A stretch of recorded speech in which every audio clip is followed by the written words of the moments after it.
नमस्कार दोस्तों, मैं निशांत आपका स्वागत करता हूं आपके अपने प्लेटफॉर्म पर। साथियों, हम लोग करंट अफेयर को डिस्कस करने चल रहे हैं। सेशन शुरू करने से पहले एक बात में, अगर आप चैनल पर नए हैं तो आप सब्सक्राइब कर लीजिएगा, लाइक कर लीजिएगा और वीडियो अच्छी लगेगी तो शेयर कर लीजिएगा दोस्त। चलिए बिना देरी किए हुए सेशन की शुरुआत करते हैं और लेते हैं अपना पहला प्रश्न। क्या है दोस्त? 75वें गणतंत्र दिवस पर मुख्य अतिथि कौन होंगे? ये मोस्ट इम्पॉर्टेंट प्रश्न, इसको आप कर लीजिएगा क्योंकि ये यूपीपी आरओ सबके एग्जाम के पॉइंट ऑफ व्यू से अति महत्वपूर्ण है। ऑप्शन ए है आपका अब्दुल फतेह अल सीसी, ऑप्शन बी है इमैनुअल मैक्रों, ऑप्शन सी है जो बाइडेन, ऑप्शन डी है इनमें से कोई नहीं। तो दोस्त, आपको पता है अब्दुल फतेह अल सीसी जो हैं ये 74वें गणतंत्र दिवस पर मुख्य अतिथि के रूप में आए थे, जो कि कहाँ के? मिस्र के राष्ट्रपति हैं। ठीक है, तो इस बार 75वां गणतंत्र दिवस हम लोग मना रहे हैं 2024 में। 26 जनवरी के दिन गणतंत्र दिवस मनाया जाता है और इस बार मुख्य अतिथि जो हमारे होंगे वो होंगे इमैनुअल मैक्रों।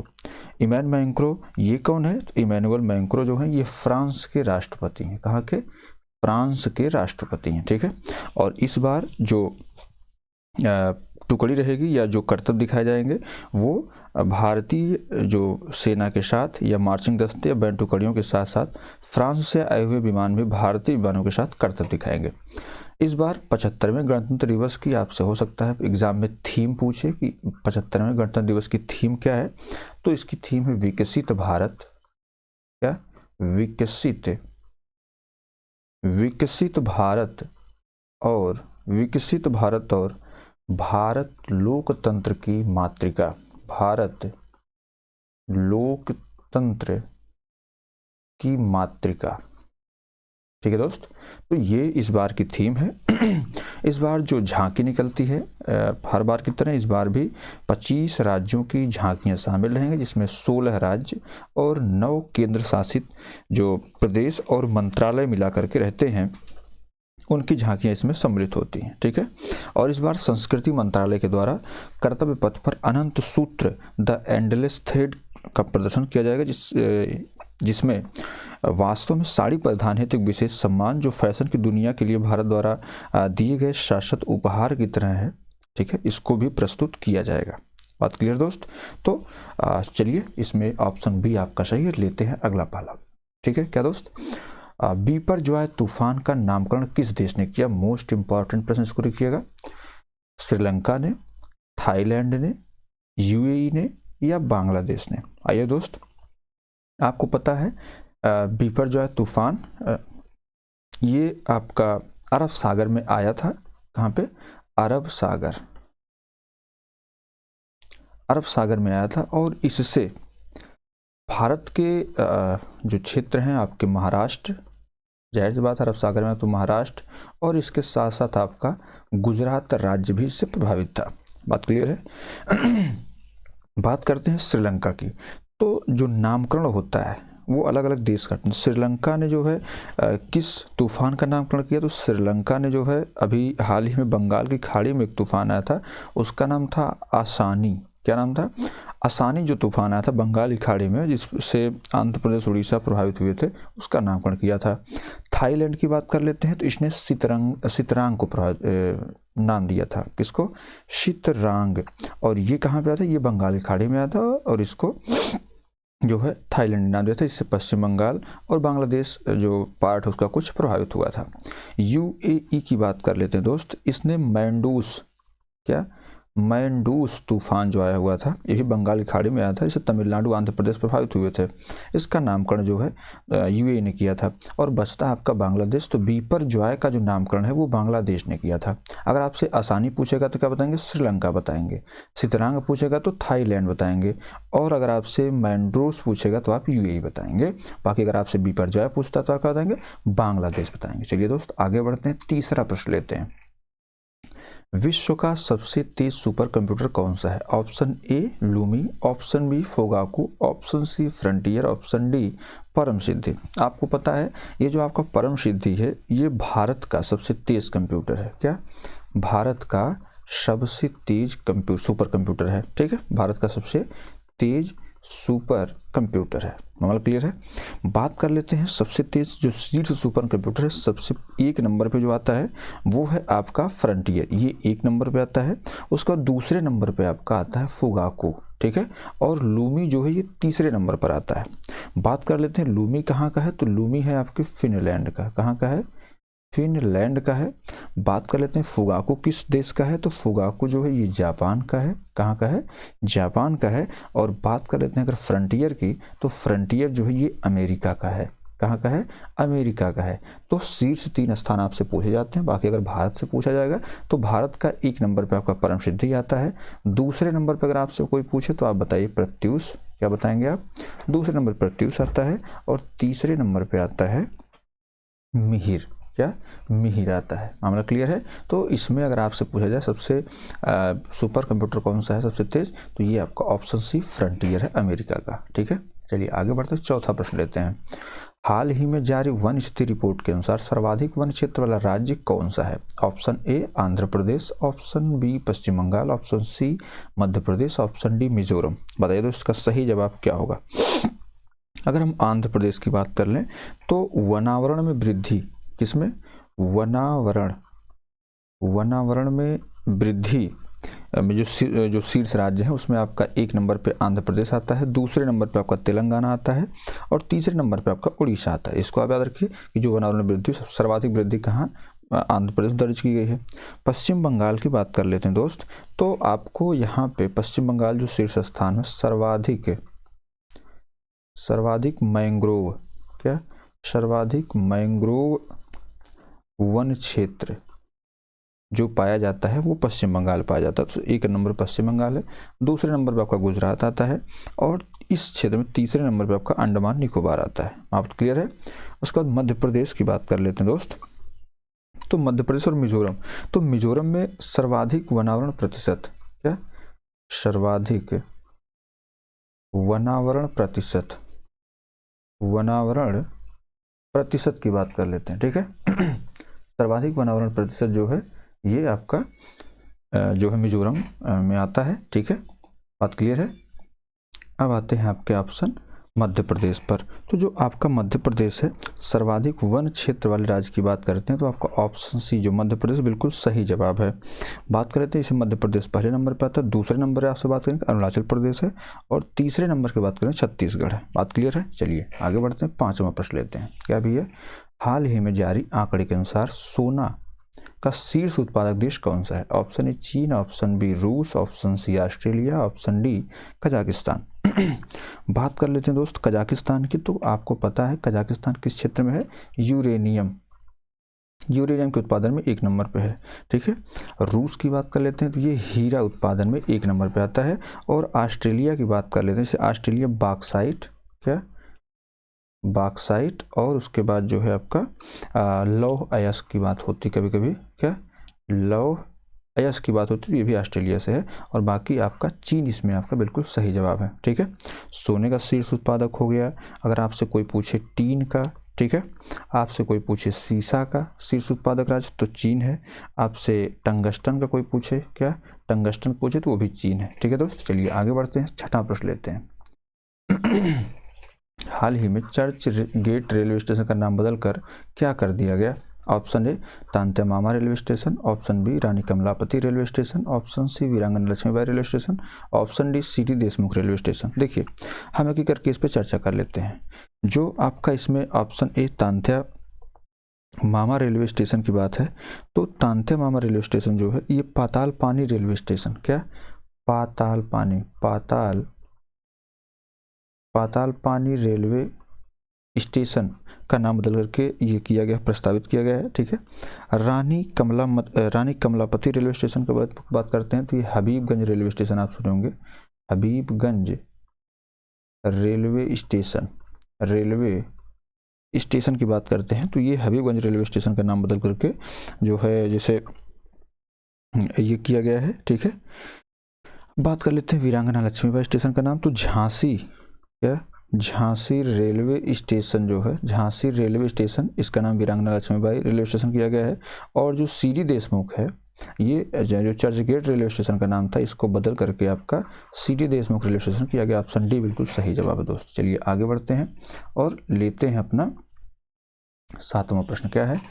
प्रधानमंत्री नरेंद्र मोदी को grand cross of the legion of honour 2023 किस देश के सर्वोच्च सम्मान से सम्मानित किया गया? ऑप्शन ए मिस्र, option B Fiji, option C France, option D Papua New Guinea. देखिए बात कर लेते हैं पपुआ न्यू गिनी की। तो आपको पता है कंपेनियन ऑफ ऑर्डर ऑफ लोगाहू, ये पपुआ न्यू गिनी का है, तो ये तो गलत है। उसके बाद बात कर लेते हैं कि इसकी फिजी की। तो फिजी जो है companion of the order of Fiji, इसे सम्मानित किया गया फिजी के सर्वोच्च सम्मान से।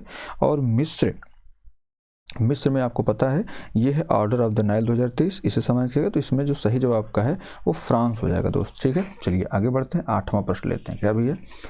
हर बच्चे के लिए हर अधिकार अभियान का प्रारंभ किस राज्य सरकार ने किया है? Option A Uttar Pradesh, option B Meghalaya, option C Uttarakhand, option D Jharkhand. बताइए दोस्त इसका सही जवाब क्या होगा? देखिए इसकी बात कर लेते हैं दोस्त। तो इसका सही जवाब जो है हर बच्चे के लिए अधिकार, ये आपका उत्तर प्रदेश सरकार की योजना है। तो आपके लिए वीडियो आती रहेगी अलग अलग से करके। ठीक है, तो अभी इसमें सही जवाब जो है ये उत्तर प्रदेश सरकार। जो मेघालय राज्य का सबसे फेमस है वो है खाद्य सुरक्षा अभियान। क्या? खाद्य सुरक्षा अभियान। खाद्य सुरक्षा अभियान जो है ये मेघालय सरकार ने शुरू किया है। ठीक है, और जमरानी बांध योजना, अभी बहुत सारी योजनाएं हैं। ठीक है, अबुआ आवास योजना झारखंड की बड़ी फेमस है। कौन कौन सी? अबुआ आवास योजना। अबुआ आवास योजना जो है ये झारखंड की। ठीक है दोस्त, तो इसका सही जवाब आपका ऑप्शन नंबर ए हो जाएगा। चलिए आगे बढ़ते हैं। 9वां प्रश्न लेते हैं। क्या है? एंथोरियम महोत्सव 2023 का आयोजन कहाँ किया गया? Option A Orissa, option B Jammu Kashmir, option C Nagaland, option D Mizoram. बताइए दोस्त। देखिए बात कर लेते हैं उड़ीसा में कौन सा त्यौहार जो है मनाया जाता है। तो आपको पता है उड़ीसा में नुआखाई, क्या नुआखाई उत्सव मनाया जाता है, बड़ा फेमस यहाँ का है। ठीक है, जम्मू कश्मीर की बात कर लेते हैं दोस्त। यहाँ पे वंगस वैली फेस्टिवल, क्या वंगस वैली फेस्टिवल जो है ये जम्मू कश्मीर का है। ठीक है, और अगर यहाँ बात कर लेते हैं नागालैंड की, तो आपको पता है नागालैंड में कौन सा फेमस है? हार्नबिल महोत्सव। क्या? हार्नबिल महोत्सव जो है ये नागालैंड का है। अब बात कर लेते हैं एंथोरियम महोत्सव, तो ये आपका मिजोरम है। ऑप्शन डी बिल्कुल सही जवाब है दोस्त। चलिए आगे बढ़ते हैं। 10वां प्रश्न लेते हैं। क्या है? सी बकथार्न फल को किस राज्य का जीआई टैग प्राप्त हुआ है? उत्तर प्रदेश का, तमिलनाडु का, लद्दाख का या उत्तराखंड का? सी बकथॉर्न की बात कर लेते हैं दोस्त। तो जैसे यहाँ पे तमिलनाडु की बात करेंगे तो सबसे बढ़िया जो अभी चर्चा में रहा है वो रहा है आथूर पान का पत्ता। क्या? आथूर पान का पत्ता, ये चर्चा में रहा है यहाँ का तमिलनाडु का। और भी जैसे सलेम सागो है, ये हो गया, तो यहाँ का है। जैसे लद्दाख की बात कर लेते हैं और उत्तराखंड की। जैसे उत्तर प्रदेश में बहुत सारे इस बार चर्चा में रहे, जैसे अमरोहा का ढोलक हो गया, बागपत होम फर्निशिंग हो गया, है ना, बाराबंकी का हथकरघा उत्पाद हो गया, कालपी हस्तम निर्मित कागज हो गया, महोबा का गौर पत्थर हस्तशिल्प हो गया, मैनपुरी का तरकसी हो गया। बहुत सारे उत्तर प्रदेश में जो है बनारसी पान, लंगड़ा आम, है ना, हाथरस हींग, नगीना लकड़ी शिल्प, ये सारे जो है ये उत्तर प्रदेश के थे। ठीक है, यहाँ पे उत्तराखंड की बात कर लेते हैं दोस्त। तो उत्तराखंड में वेरी नाग की चाय बड़ी फेमस है। क्या? वेरी नाग की चाय, इसको जीआई टैग दिया गया है। ठीक है, और इसमें जो सी बकथार्न फल की बात हो रही है, ये ऑप्शन सी इसका बिल्कुल सही जवाब है। चलिए दोस्त आगे बढ़ते हैं। 11 नंबर। क्या भैया? अल्पसंख्यक मामले मंत्रालय के कैबिनेट मंत्री कौन है? Option A Piyush Goyal, option B Smriti Irani, option C Arjun Munda, option B Dharmendra Pradhan. बताइए तो इसका सही जवाब क्या होगा? देखिए अगर हम इसकी बात कर लेते हैं अल्पसंख्यक मंत्रालय के मंत्री कौन है, आपसे एक मंत्री शायद पूछा जाना है। तो जैसे आप पीयूष गोयल की बात करते हैं तो पीयूष गोयल वाणिज्य और उद्योग मंत्री हैं, उपभोक्ता मामले के, खाद्य और सार्वजनिक वितरण मंत्रालय के मंत्री हैं, कपड़ा मंत्रालय के मंत्री हैं। अर्जुन मुंडा की बात कर लेते हैं तो ये जनजातीय मामलों के मंत्री है। धर्मेंद्र प्रधान की बात कर लेते हैं तो ये शिक्षा, कौशल विकास एवं उद्यमिता मंत्री हैं। अल्पसंख्यक मामलों के मंत्री कौन है? ये है आपकी स्मृति ईरानी। स्मृति ईरानी अल्पसंख्यक मामले मंत्रालय के साथ साथ महिला एवं बाल विकास मंत्रालय के भी मंत्री हैं। तो ऑप्शन बी इसमें बिल्कुल सही जवाब है दोस्त। चलिए आगे बढ़ते हैं। 12 नंबर प्रश्न लेते हैं। हाल ही में कितने राज्यों में विधानसभा चुनाव संपन्न हुए? Option A 4, option B 5, option C 6, option D 3। दोस्त अभी हाल ही में 5 राज्यों में विधानसभा चुनाव संपन्न हुए। आपको पता है एक तो आपका मध्य प्रदेश है, दूसरा आपका राजस्थान है, मध्य प्रदेश, राजस्थान और उसके बाद आता है आपका छत्तीसगढ़, ठीक है। उसके बाद तेलंगाना और इसके बाद आता है आपका मिज़ोरम, ठीक है। तो यहाँ पर आपको पता है जैसे राजस्थान, मध्य प्रदेश, छत्तीसगढ़, यहाँ पर आपके जो भाजपा के उसमें जो मुख्यमंत्री चुने गए हैं, जैसे मध्य प्रदेश के आपके राम मोहन यादव, छत्तीसगढ़ के विष्णुदेव साय पहले आदिवासी मुख्यमंत्री, राजस्थान के आपके भजन लाल शर्मा, तेलंगाना के आपके रेवंत रेड्डी और मिजोरम के आपके लाल दुहोमा जो है ये चुने गए हैं, ठीक है दोस्त। ऑप्शन बी इसमें बिल्कुल सही जवाब है। चलिए आगे बढ़ते हैं, 13 नंबर प्रश्न लेते हैं। समान नागरिक संहिता अपनाने वाला पहला राज्य कौन बना है? ऑप्शन है Uttar Pradesh, option B Uttarakhand, option C Assam, option D Jharkhand. तो यूसीसी यूनिफॉर्म सिविल कोड आपको पता है भारतीय संविधान के अनुच्छेद 44 में यूनिफॉर्म सिविल कोड की बात की गई है। यह अपनाने वाला पहला राज्य जो है ये बन गया आपका उत्तराखंड। क्या बन गया है? उत्तराखंड इसमें पहला राज्य बन गया है। चलिए दोस्त आगे बढ़ते हैं, 14 नंबर प्रश्न लेते हैं। क्या भारत का पहला ओडीएफ जिला कौन बना है? पुल्लमपारा केरल, भड़तौल गांव उत्तर प्रदेश, टसीगंगा हिमाचल प्रदेश, ऑप्शन डी वायनाड केरल। देखिए पुल्लमपारा की बात कर लेते हैं तो देश का, इसको आप सुन सकते, इसे थोड़ा सा हम नहीं लिखेंगे तो इसको सुन लीजिएगा।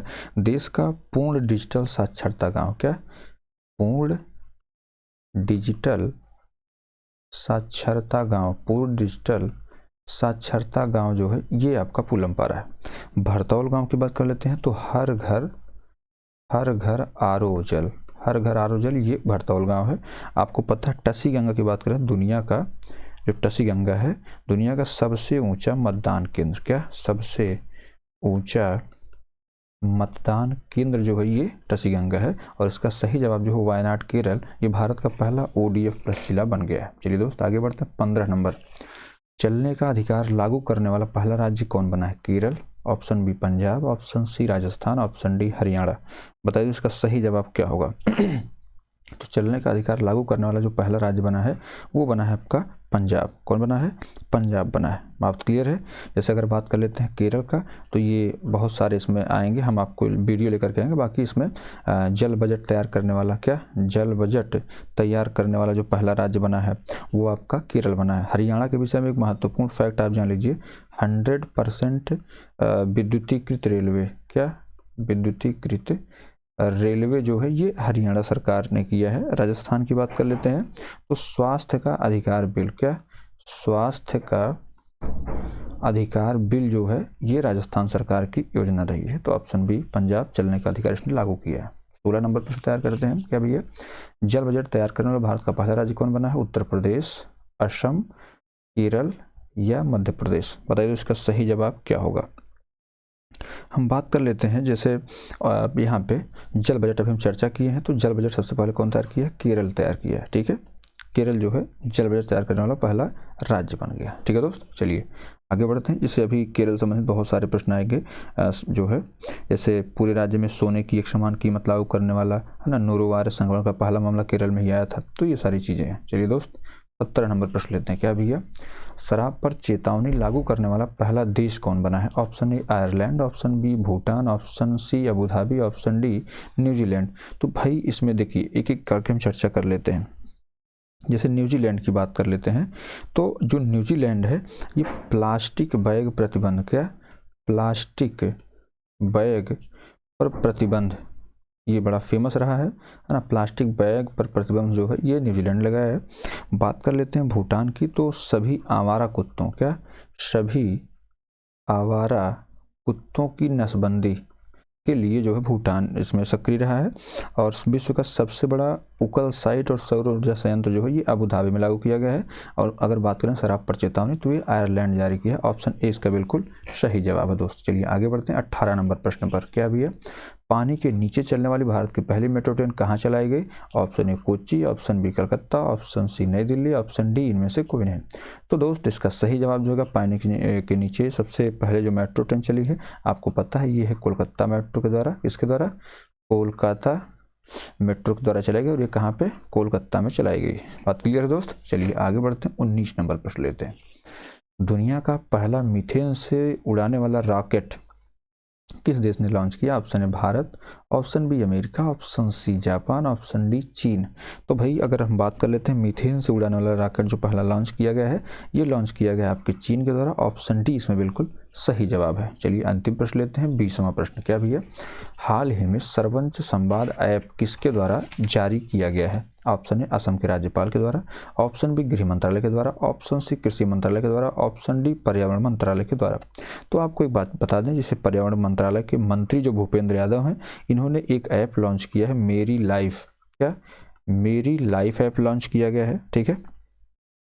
अगर हम बात कर लें कि भाई गृह मंत्रालय द्वारा भी हाल ही में कौन सा पोर्टल लॉन्च किया गया, तो ये लॉन्च किया गया विरासत पोर्टल। क्या? विरासत पोर्टल की बात करते हैं तो गृह मंत्रालय है। कृषि मंत्रालय की बात कर लेते हैं तो पीएम किसान ऐप। क्या? पीएम किसान ऐप जो है ये कृषि मंत्रालय के द्वारा लॉन्च किया गया। और ये जो भी सरपंच संवाद ऐप है, क्या सरपंच संवाद ऐप, ये असम के राज्यपाल के द्वारा लागू किया। ऑप्शन ए बिल्कुल सही जवाब है। दोस्त अब क्लास आपकी यहीं पर समाप्त होती है, इस उम्मीद के साथ कि आज जो हम लोग पढ़े हैं ये एग्ज़ाम के पॉइंट ऑफ व्यू से या इससे संबंधित जो हम लोगों ने अभी डिस्कशन किया है, जो ऑप्शंस पर विस्तृत चर्चा हुई, उससे संबंधित प्रश्न आपके एग्जाम में देखने को मिलेंगे। तो अब हमें इजाज़त दीजिए। नमस्कार, जय हिंद।